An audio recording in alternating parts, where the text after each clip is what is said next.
복된 주일에 우리에게 주시는 하나님의 말씀은 출애굽기 20장 3절에서부터 11절까지의 말씀입니다. 출애굽기 20장 3절에서부터 11절까지의 말씀, 구약 성경 111면입니다. 이 말씀을 제가 봉독하겠습니다. 너는 나 외에는 다른 신들을 내게 두지 말라. 너를 위하여 새긴 우상을 만들지 말고 또 위로 하늘에 있는 것이나 아래로 땅에 있는 것이나 땅 아래 물속에 있는 것의 어떤 형상도 만들지 말며 그것들에게 절하지 말며 그것들을 섬기지 말라.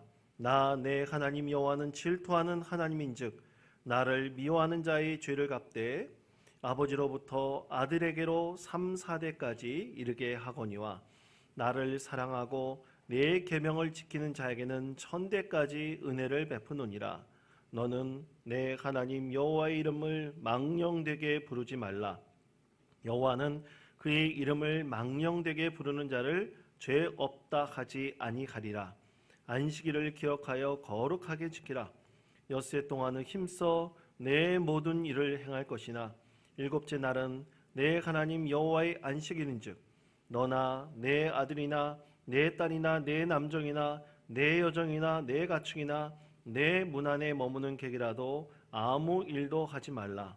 이는 엿새 동안에 나 여호와가 하늘과 땅과 바다와 그 가운데 모든 것을 만들고 일곱째 날에 쉬었습니다. 그러므로 나 여호와가 안식일을 복되게 하여 그 날을 거룩하게 하였느니라. 아멘.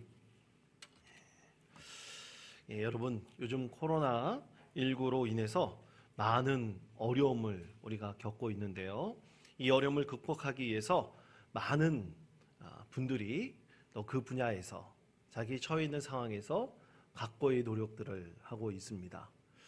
참 아주 많은 노력들에 우리가 특히 감동하고 어떻게 저런 아이디어가 있을까?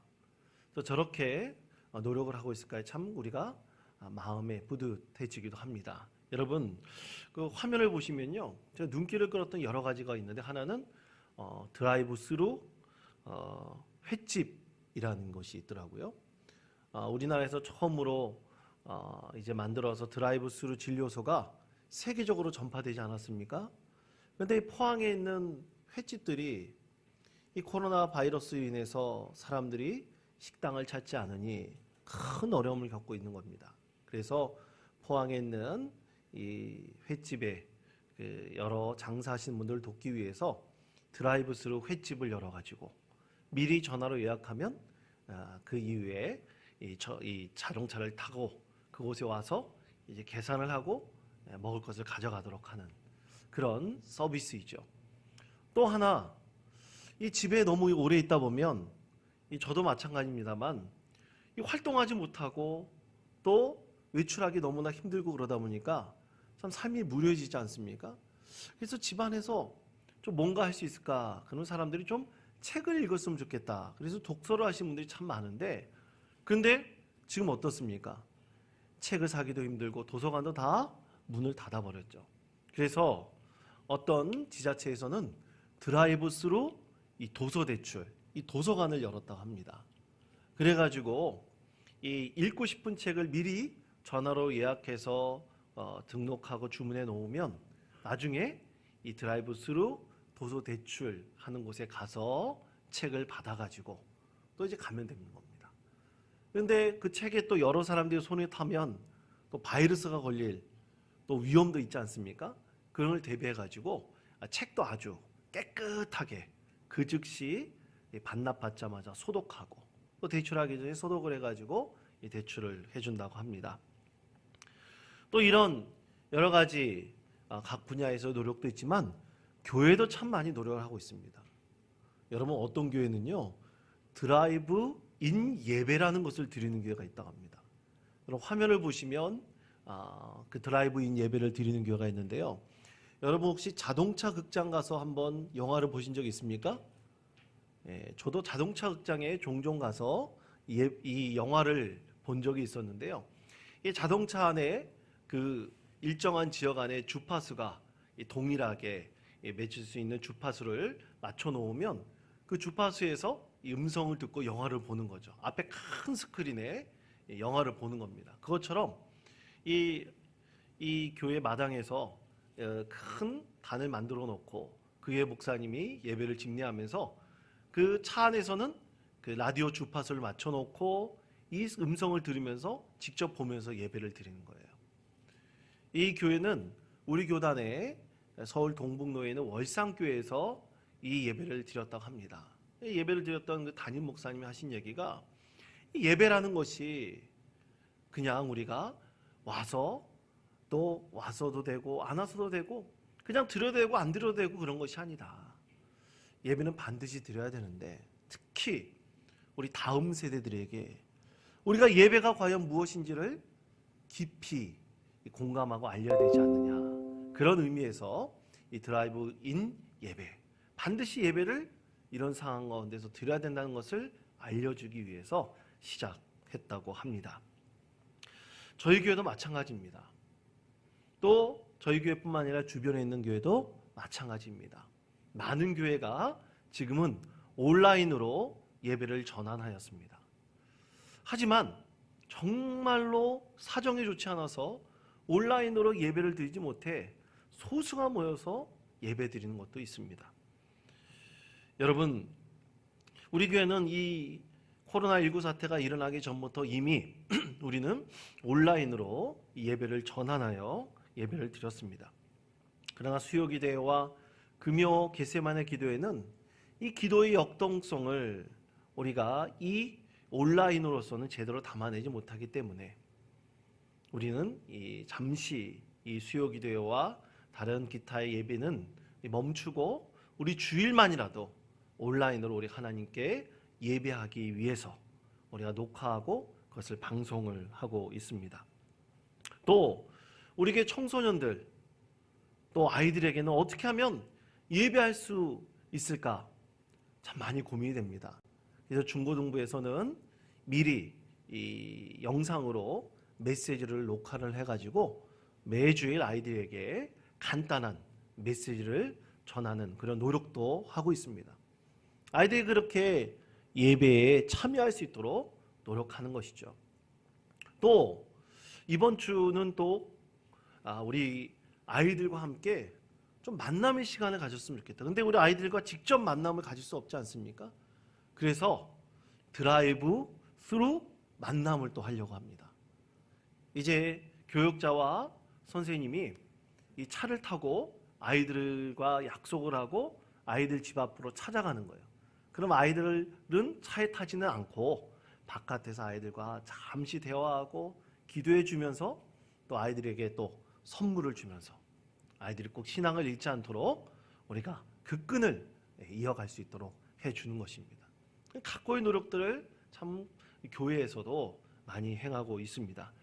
그렇다면 성도 여러분, 우리가 원치도 않은 이런 상황 가운데서 우리는 꼭 예배를 드릴 수밖에 없는 현실에 놓여 있습니다. 그래서 저는 오늘 말씀의 제목을 이런 현실 가운데 우리는 예배를 드려야 되는 것에 대해서 이머전시 워십, 영어로 보면 이머전시 워십인데요, 응급 예배드림이라는 말씀의 제목으로 여러분께 하나님 말씀을 전하려고 합니다. 이것은 통상적인 예배가 아닙니다. 아주 위급할 때 응급으로 우리가 하나님께 예배드리는 것입니다. 할 수 없이 이렇게라도 우리가 하나님께 예배드리는 것이죠. 작년에 우리 교회 헌신 예배 오셔서 귀한 말씀을 전하신 한국교회 예배와 설교학의 선구자적인 역할을 하신 정장목 목사님이 계신데요. 그 목사님이 얼마 전에 그 기독교 TV인 C채널에 나오셔서 작금의 사태에 대해서 진단을 하신 것이 있습니다. 왜 이런 일들이 일어나는가? 지금 이 사태를 우리는 어떻게 봐야 되는 것인가? 거기에 대해서 말씀하셨는데, 먼저 사단의 제일 목적은 뭐냐? 사단의 제일 목적은 하나님을 예배하지 않게 하는 것이다. 그것이 사단의 제일 목적이고요. 둘째로 교회의 본래의 사명과 정체성에 있어서 우리는 지금 커다란 손실을 보게 됐다는 것입니다. 왜냐하면 교회는 예배하는 공동체입니다. 우리가 함께 공동으로 모여서 예배하는 공동체인데 이 역동성에 대해서 우리가 큰 손실을 보게 되었다는 것이죠. 또 셋째로는 인간의 육적인 속성 때문입니다. 우리가 함께 모여서 예배드리고 또 은혜를 나누는 것이 점점 사라져버리면요, 인간은 점점 예배하는 것을 멀리하게 됩니다. 그것이 당연한 우리 사람 육신이 갖고 있는 속성이기 때문이죠. 그래서 이 예배를 등한시하다 보면 결국 우리 스스로 영적인 침체에 빠져버리게 됩니다. 더 이상 하나님을 찾지 않게 됩니다. 근데 이런 상황에 대해서 어떤 외국의 신학자들은 한국교회를 이렇게 진단을 했다고 합니다. 먼저 한국교회는 예배를 위해 모이기에 힘쓰는 교회다. 그리고 두 번째로는 성경 공부에 열심히 있는 교회다. 그리고 전도도 열정적으로 하고 지속적으로 기도 생활을 해나가는 교회다.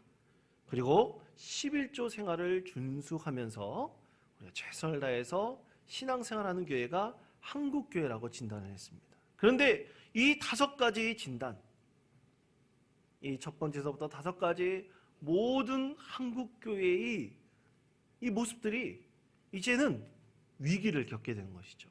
사라져버릴 수 있다는 것이다. 극심한 손상을 우리가 갖게 된다는 것입니다. 그리고 마지막 5째로 우리가 IT 기기를 사용하여 온라인으로 예배드린다 그러지 않습니까? 단순하게 예배를 그렇게 드린다 말할 수 있을지 모릅니다. 그러나 시공간을 넘어서서 아주 편하게 예배 드린다는 것 자체는 자칫 잘못하면 새로운 이 무교회주의, 교회가 세상에 필요 없다,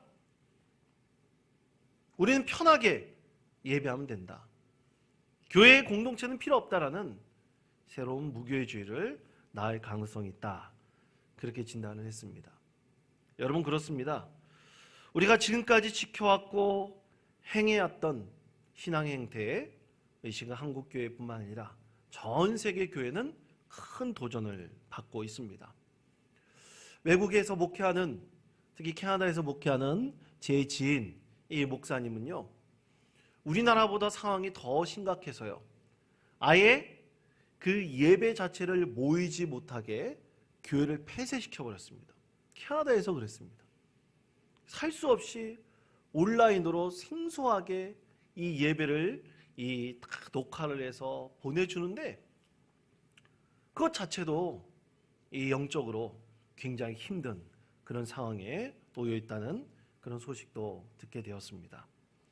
여러분, 이렇게 바이러스의 위협이 계속되고 있는데 이 교회 예배에 대해서 참 많은 논란이 있습니다. 가톨릭이나 불교는 아예 모임을 하지 않고 그 미사도 드리지 않는데 왜 교회만 유별나게 그러느냐? 많은 분들이 세상에서 이 교회에 대해서 이 비난을 합니다. 또 그렇게 비난에 놓이다 보면요, 우리 스스로도 점점 이 심령이 위축이 됩니다. 그래서 그리스도인이라는 것 자체를 이 말하기가 너무나 꺼려지게 되는 거예요. 괜히 부끄럽게 되는 겁니다. 그러다 보면 우리가 당연히 그리스도인이라는 것을 우리가 자랑스럽게 생각하고 경건하게 살고 참 이 세상에서 참된 믿음의 본을 보이며 우리가 살아야 됨에도 불구하고 그것을 자꾸만 멀리 하게 될 수도 있는 것입니다. 그런데 여러분, 이 자꾸만 이런 사태들을 우리가 잘 파악해 본다면요, 사실 우리 교회가 행하고 있는 것에 대한 잘못된 정보와 오해에서 기인하는 경우가 참 많이 있습니다. 정말 일부 어떤 몰지각한 교회에서 행해지고 있는 것들이 전체 교회인 양, 그리고 이단과 사이비에서 일어난 그 모든 일들이 모든 교회에서 그렇게 하고 있는 양, 많은 분들이 잘못된 정보와 오해를 가지고 있는 것이 또한 사실입니다. 그래서 저희 교회는, 여러분 화면을 보시면 우리 교회가 저런 현수막을 걸었습니다. 코로나19 예방을 위해서 사회적 거리두기에 적극 동참하자고, 또 힘을 내자고, 그리고 우리 교회도 온라인으로 이 예배를 드리고 있다는 것을 이렇게 현수막을 통해서 알리고 있습니다. 그랬더니 어떤 분은요, 저희 교육자에게, 이 교육자인지 알았는지 뭔지 모르지만 이 원통 장로교회도 온라인으로 예배를 드리고 있냐고 이렇게 물어보면서 이제 깜짝 놀라시는 그런 이 원통 주민도 계셨다고 합니다. 사실 잘못된 정보로 교회가 이 사회에 큰 혼란과 무리를 일으키는 어떤 집단처럼 여겨지는 것이 바로 오늘의 현실이기도 합니다. 그래서 저는 오늘 우리가 드린 이 예배에 대해서, 예배의 본질이 과연 무엇인지, 그리고 우리 예배 드릴 때 과연 어떤 마음으로 이 예배에 임해야 될 것인지를 우리 하나님의 말씀을 한번 나누기를 원합니다. 특별히 오늘은 여러분 종려주일입니다. 종려주일은 예수님께서 마지막 고난 받으시기 전 예루살렘 성에 들어오실 때 수많은 사람들이 종려나무 가지를 흔들면서 예수님을 환대하였습니다. 그러나 그 환대와 더불어 그것은 바로 예수님 고난의 시작이기도 했습니다. 그리고 우리는 이 고난 끝에 이제 예수님의 죽으심과 그것과 더불어 이제 새로운 부활을 맞이하는 이 다음 주의 부활주의를 우리가 맞이하게 됩니다. 그래서 우리가 한 주간 동안 이 고난의 시간에 동참하면서 우리가 하나님께 예배드리는 것이 과연 무엇인지를 다시 한번 내 마음에 심령의 자세를 점검하면서 이 예배가 우리에게 얼마나 소중한 것인지, 또 예배 가운데 우리는 어떤 하나님의 은혜를 경험하게 되는지를 함께 나누는 것, 이것도 하나님의 은혜라 이렇게 여겨집니다. 자, 오늘 우리에게 주신 하나님 말씀, 그것은 십계명의 말씀입니다. 십계명의 말씀 중 하나님과 사람과의 관계에 대해서 하신 우리 하나님의 말씀입니다. 여러분, 이스라엘 백성들은 하나님의 인도하심에 따라서 애굽을 탈출하였습니다. 그리고 이스라엘 백성들이 이제 애굽에서 나와서 광야에서 살게 되었을 때 그들이 가장 먼저 했던 일이 있습니다. 여러분, 만약 우리가 새로운 곳으로 이주했다고 한번 생각해 보세요. 새로운 곳에 이사를 했다, 아니 또 이민을 갔다, 한번 생각을 해보십시오. 여러분, 이주하거나 이민 가면 가장 먼저 해야 될 일이 뭡니까? 집을 구해야죠. 집을 구하지 않으면 거처할 곳이 없습니다. 당연한 수수입니다. 그런데 이스라엘 백성들은 하나님의 인도하심을 따라 광야로 나왔을 때 그들이 거처할 것을 먼저 찾지 않았습니다. 이스라엘 백성들이 가장 먼저 했던 것은 그들이 이동하는 곳곳마다 하나님을 어떻게 예배할 것인가, 움직일 때마다 우리는 하나님을 어떻게 진실로 예배하는 백성이 될 것인가, 그것에 대해서 고민했습니다. 그래서 여러분, 우리가 읽은 출애굽기 이 20장 이 말씀 이후에 뒷부분에 보면 출애굽기 20장 22절에서부터 26절까지 말씀이 있는데요, 이 말씀은 이스라엘 백성들이 그들이 삶의 자리를 옮겨가면서 어떻게 하면 하나님께 예배를 드릴 것인가에 대한 최소한의 기준을 말씀을 하고 있습니다. 출애굽기 20장 24절의 말씀입니다. 우리 화면에 있는 말씀을 다 같이 한 목소리로 봉독하겠습니다. 내게 토단을 쌓고 그 위에 내 양과 소로 내 번제와 화목제를 드리라. 내가 내 이름을 곳에서 내게 임하여 복을 주리라. 아멘. 자, 하나님께서는 이렇게 예배하기 원하는 이스라엘 백성들이 아주 긴급하게 응급으로 예배 드릴 수 있는 방법을 제시하셨어요. 아주 최소한의 방법입니다. 자, 22절에서부터 26절까지 말씀을 정리하면 이런 거예요. 이 하나님께서는 은이나 금으로 신상을 절대로 만들지 말고 거기다가 너희들이 이동하는 곳에 토단을 쌓으라고 그랬습니다. 성경 말씀에 보면 흙으로 단을 쌓아서 거기다가 번제와 화목제를 드리라 그랬습니다. 번제와 화목제를 드리라 그랬어요. 이스라엘은 5가지 제사가 있는데요, 그 중에서 번제와 화목제를 드리라 그랬습니다. 그리고 이 다듬은 돌로 절대로 단을 쌓지 말라 그랬어요. 그리고 층계를 쌓아가지고 제단 위로 올라가지 마라. 그냥 토단을 쌓고 그 자리에서 네가 원하는 하나님께 예배를 드리라 그랬습니다. 다른 거 다 하지 말고 응급으로 그렇게 하나님께 이 예배를 드리도록 최선의 기준을 마련해 주셨습니다. 이렇게 최소한의 하나님을 예배하는 이 기준이 마련된 다음에요, 그들이 드디어 광야에서 정착을 하고 또 그들이 안정적인 이제 삶을 누리기 시작할 때 그들 가운데 하나님께서는 성막을 짓는 것에 대해서 직접 설계하고 말씀을 하시고 이스라엘 백성들이 성막을 지어서 하나님을 예배할 수 있도록 하셨습니다.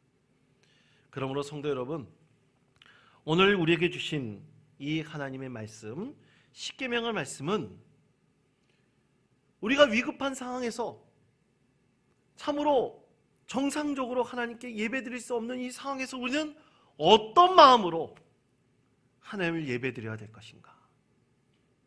예배의 본질이 과연 무엇인가?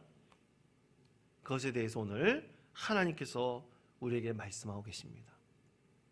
다시 한번 말씀드립니다. 여러분, 교회는 예배하는 공동체입니다. 그것이 우리의 정체성입니다. 이 정체성을 잃어버리면 결코 교회라고 말할 수가 없습니다. 그러나 지금 이 상황은 이 예배의 공동체성이 파괴된 것입니까? 여러분, 전혀 그렇지 않습니다. 우리는 잠시 우리가 함께 모여서 참으로 하나님을 예배하지 못하지만 우리는 잠시나마 위급한 상황 가운데서 예배의 변형으로 하나님께 예배하고 있습니다. 이스라엘 백성들은 정식으로 성막을 쌓지 못하고 만들지 못하고 또 그들이 가나안 땅에 들어가서 성전을 짓지 못하는 상황에서도 긴급하게 최소한의 기준으로 하나님을 예배하기 원했듯이 우리는 바로 그런 위급한 상황에, 기박한 상황에 우리가 놓여져 있는 것이죠. 그럴 가운데 우리는 어떻게 이 예배를 하나님께 예배할 것인가? 이스라엘 백성들뿐만 아니라 초대교회 성도들에게도 이런 위급함은 있었습니다. 스데반이 순교하여서 그전에는 수천 명이 모여서 하나님을 예배하고 찬양하였지만 스데반의 순교로 많은 그리스도인이 흩어져 버렸습니다. 흩어져 버려 있는 그들의 삶의 자리에서 그들은 한 가지 중요한 것, 결코 예배를 멈추지 않았습니다. 한두 사람이 모여도 하나님께 예배를 드렸습니다. 지금처럼 인터넷도 없고 어떤 통신수단도 없는 그런 상황 가운데서 그들은 하나님을 예배하였습니다. 그것은 그들의 심령 가운데 예배의 본질이 굳건히 서 있었기 때문이지요. 자, 그렇다면 성도 여러분, 예배의 본질은 무엇일까요? 우리가 꼭 알아야 하고 지켜야 할 예배의 본질이란 과연 무엇일까요? 그 중에 첫 번째로 예배는 하나님과 나와의 만남의 사건입니다. 자, 여러분, 오늘 우리에게 주신 출애굽기 20장 3절의 말씀입니다. 제가 이 말씀을 읽겠습니다. 너는 나 외에는 다른 신들을 내게 두지 말라. 아멘. 여러분, 우리는 만남의 대상을 분명히 해야 됩니다. 하나님을 만나는 것이 이 예배의 본질입니다. 나와 하나님이 오직 만남의 자리, 그 만남의 사건이 일어나는 것이 바로 예배이죠. 만약 예배 가운데 다른 것이 있다면 그것은 결코 예배가 아닙니다. 그렇기 때문에 하나님께서는 나 외에는 다른 신을 내게 두지 말라고 말씀하시며 우상과 다른 신상을 만들지 말라 그러셨습니다. 왜냐하면 하나님과 나와의 그 만남의 사건의 그 자리에 그 어떤 것도 자리할 수 없기 때문이죠. 그때 우리 하나님께서 우리 하나님 앞에 나와서 우리가 예배할 때 우리는 그 예배의 기쁨과 감격을 경험하면서 우리는 예배에 응답을 합니다. 하나님의 은혜에 응답을 합니다. 그래서 이 응답은 경배와 찬양, 그리고 감사와 참회, 그리고 봉헌과 간구로 이어집니다. 이 6가지 요소가 예배 가운데 다 이루어져 있고요. 우리는 그렇게 하나님께서 주신 은혜에 응답을 합니다. 그때서 하나님께서 세우신 종을 통해서 하나님의 말씀을 주시고 그리고 성례를 베풀도록 하십니다.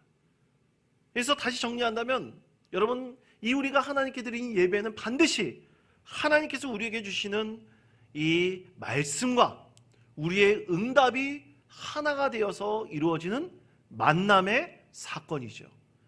그런데 우리가 하나님을 예배하면서 종종 하나님의 말씀을 듣는 것만을 우리가 예배의 본질처럼 이해하고 있습니다. 여러분, 전혀 그렇지 않습니다.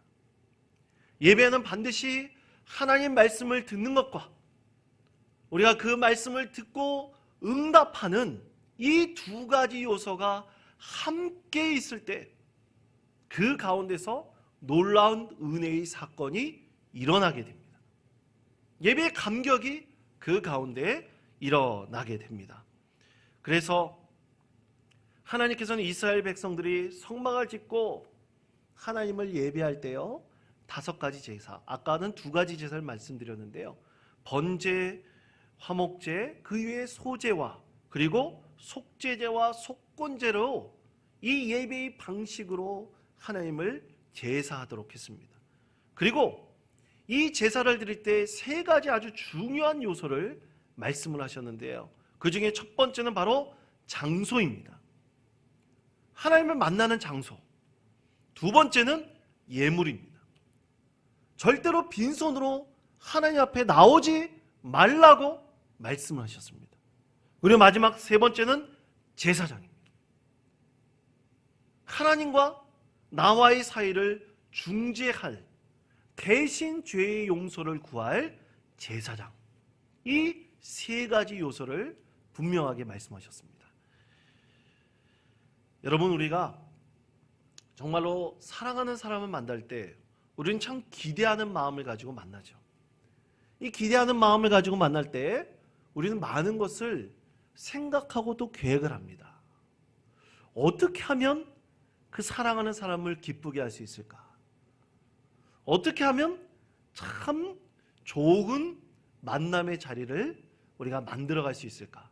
그런 기대하는 마음을 가지고 마음으로 계획을 하고 그런 기대가 꼭 이루어지기를 소망합니다.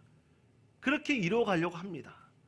그것처럼 우리는 하나님과 만남이 이루어지는 사건인 이 예배가 반드시 우리 하나님 앞에 기대하는 마음으로 나올 때 그 기대하는 마음 가운데 참으로 하나님께 주시는 기쁨과 은혜가 충만하게 되고요, 우리는 그 기쁨과 은혜와 정말로 감사하며 또 우리의 참회를 드리며 간구를 하고 봉헌을 하며 찬양과 영광을, 경배를 하나님께 올려드리는 것입니다.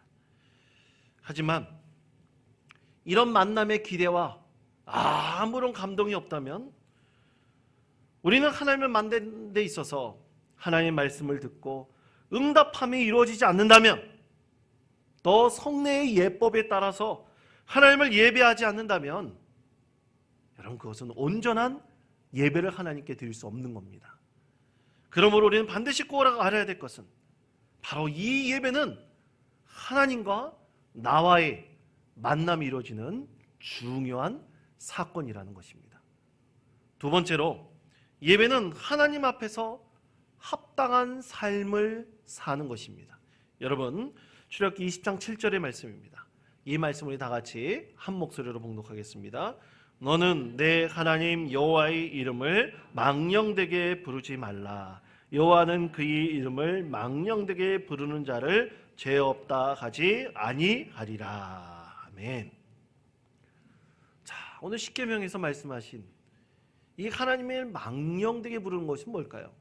아마 이것에는 여러 가지 해석이 있습니다. 그러나 우리가 지금 처한 작금의 이 상황에 빗대어서 우리는 망령되게 일컫는다는 것을 이렇게 이해할 수 있습니다.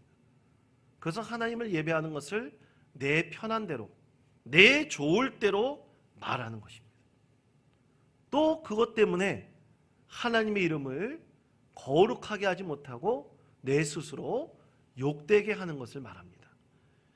여러분, 요즘 모여서 예배하는 성도들 중에서 딱 두 종류로 극명하게 나누어지는 경우도 있습니다. 분명히 중간 부분도 있지만 극명하게 아주 나누어지는 부분이 있는데요. 이런 분도 계십니다.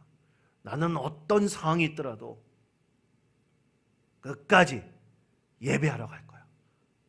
예배하러 가서 거기서 혹시 바이러스에 걸려서 죽는 한이 있더라도 순교하는 마음으로 예배하러 갈 거야. 이렇게 말씀하시는 분들도 있습니다. 참 대단한 분이시기도 하죠. 또 어떤 분은 그것과 다르게 교회가 그러면 되겠어? 아예 예배를 폐해버리고 온라인으로 예배드리는 것도 폐해버리고 그렇게 모이지 않아야 되는 것이 바른 건 아니야? 극단적으로 이 얘기 말씀하시는 분들도 있습니다. 그런데 여러분, 여기서 우리가 분명히 알아야 될 것이 있습니다. 어떤 것도 정답이 없습니다. 이 위급한 상황에서 어떤 것이 바른 답이 없습니다. 이것을 흑백 논리로 우리가 판단할 수 있는 문제가 아닙니다. 어느 것이 맞고 어느 것이 틀리다. 그것이 아니라 우리가 처해진 이 상황 가운데서 우리는 예배의 삶이 우리 삶의 자리에서 그대로 이루어지면서 우리가 매일같이 하나님을 향한 우리의 마음을 잊지 않고 우리 삶의 자리가 진정한 예배의 자리로 변화시켜가는 것입니다. 만들어가는 것입니다. 그러므로 우리 성도들은 주일만 예배 드리는 것이 아닙니다. 온전한 믿음의 삶을 살아가는 것이 사실은 예배입니다. 바로 합당한 믿음의 삶을 살아가면서 그 삶을 하나님께 드리는 것입니다. 그렇게 우리는 삶의 자리에서 하나님의 이름을 망령되이 일컫지 않고 온전히 하나님의 말씀에 응답하는 믿음의 예배를 매일 드립니다. 다시 말해 우리 일상이 예배가 됩니다. 하나님께서는 이런 작금의 상황에 대해서 우리에게 이렇게 말씀하셨습니다. 역대하 7장 13절에서부터 14절까지의 말씀입니다.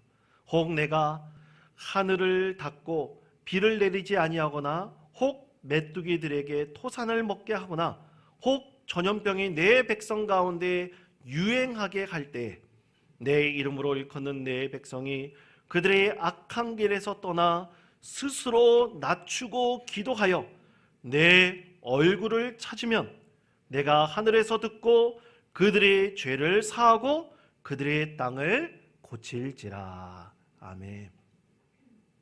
바로 예배의 삶이 우리의 일상의 삶이 되는 것입니다. 계속해서 하나님을 찾는 것입니다. 자꾸 기도할 때 하나님께서 그 땅을 고치시는 우리 죄를 사해 주시는 은혜가 반드시 우리 가운데 임하게 될 것입니다. 그러므로 사랑하는 성도 여러분, 우리에게 진정으로 필요한 것은 하나님을 찾는 것입니다. 일상의 삶의 자리에서 늘 하나님을 찾는 것입니다. 그리고 우리가 합당한 예배의 삶을 살아갈 때 하나님께서 우리 가운데 놀라운 축복을 더하여 주실 것입니다. 그런 의미에서 우리는 한 주간 또 119 릴레이 기도를 계속 이어갑니다. 또 이 4월 11일까지 끝난 이후에도 이 교회의 문을 열어놓고 늘 기도하길 원하시는 분들은 오셔서 기도할 수 있도록 할 것입니다. 그때 여러분 혹시 교회 나와서 예배하기를 원하시는 분들 기도하기를 원하시는 분들은 꼭 나라에서 우리에게 정해놓은 규칙, 철저히 위생을 철저히 하시고 마스크도 꼭 쓰시고, 그러면서 우리가 이 안에서 참 자유하게 하나님을 예배할 수 있는 우리 모든 성도님 되시기를 축원드립니다. 마지막 세 번째로 주의를 온전히 하나님께 드리는 것입니다. 정말 중요합니다. 출애굽기 20장 8절의 말씀입니다. 우리 다 같이 이 말씀 한 목소리로 봉독하겠습니다. 안식일을 기억하여 거룩하게 지키라. 아멘. 왜 하나님께서 하나님과 나와의 관계에 대한 이 예배에 대해서 십계명을 통해서 말씀하시면서 마지막에 안식일을 기억하여 거룩하게 지키라고 하셨을까요? 이 모든 끝이 바로 오늘 이 주일을 하나님께 거룩한 예배의 날로 삼는 것이기 때문입니다. 이 하루만이라도 우리는 일상의 분주함을 내려놓고 오직 하나님을 예배하고 하나님을 만나는 귀한 시간으로 삼는 것입니다. 그것이 가장 중요한 이 예배의 본질입니다. 사랑하는 성도 여러분, 우리는 많은 분들이 이 코로나19에 의해서 교회가 위기가 찾아왔다 합니다. 그러나 이것은 하나님께서 우리에게 주시는 또 하나의 메시지입니다. 우리가 참으로 이 예배함을 즐겨하지 못했고, 또 하나님을 진정으로 예배하고 찬양하는 것이 얼마나 귀한지를 진심으로 깨닫지 못했던 우리 삶을 다시 한번 성찰하면서 우리가 진정으로 하나님 앞에 예배하는 것이 얼마나 즐겁고 놀라운 은혜인지를 다시 한번 깨닫게 해주시는 것입니다. 우리가 이 성찰을 통해서 우리 하나님께서는 더 교회를 든든히 세워가실 것입니다. 든든히 세워가셔서 더 놀라운 축복을 부어주실 것입니다. 이런 소망을 여러분 꼭 잊지 않고 일상생활 가운데서 우리가 늘 하나님을 예배한다는 사실을 늘 생각하면서 늘 하나님 앞에 진실로 예배와 찬양을 올려드릴 수 있는 우리 모든 성도님들 되시기를 바랍니다. 한 주간도 이 고난주간을 보내면서 늘 하나님을 예배함으로 이 세상의 죄악 가운데 승리하는 우리 모든 성도님 되시기를 간절히 축원드립니다.